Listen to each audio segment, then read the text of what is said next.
5th June was World Environment Day.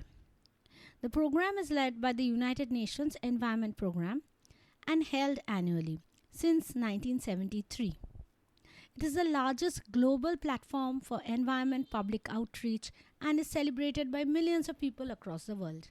Hi, this is Dr. Amrita and you are listening to the Health Wealth Bridge podcast. Today I'll talk about simple steps for conserving nature. But before that, I have a story to tell. It started in 2020, but that seeds were planted in my childhood. I had a school project where we had to take care of a small flowering plant over a few months and bring it to school as the project submission. There were strict rules, including we could not immediately bring a plant from the nursery and show it as a project. We had to make it grow and take care of it for at least a month. It was winter and I bought a pansy plant. I colored the pot, I talked to the plant and it flowered. It was a lovely yellow-brown pansy flower with a cute butterfly-shaped little blooms. What I didn't know was that the hollow stems of pansy plant made them sensitive to even little birds hopping on them. A sparrow hopped on the flowers and my pretty plant had a fractured stem.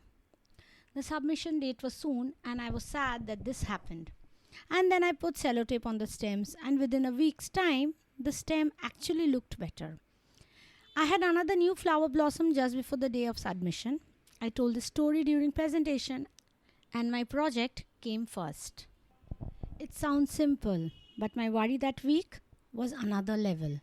You can't bargain with nature. My teacher said while many of the other plants looked smarter, prettier and had more flowers, mine looked like it belonged to a family and not from a nursery. Lessons I learned about plant care then was going to be my lifelong friend. The garden we planted in 2020 is our greatest pleasure during all seasons now. We stay there for quiet weekends, we host picnics, parties and sometimes just visit in the evening for chai and gupshup or for playing badminton.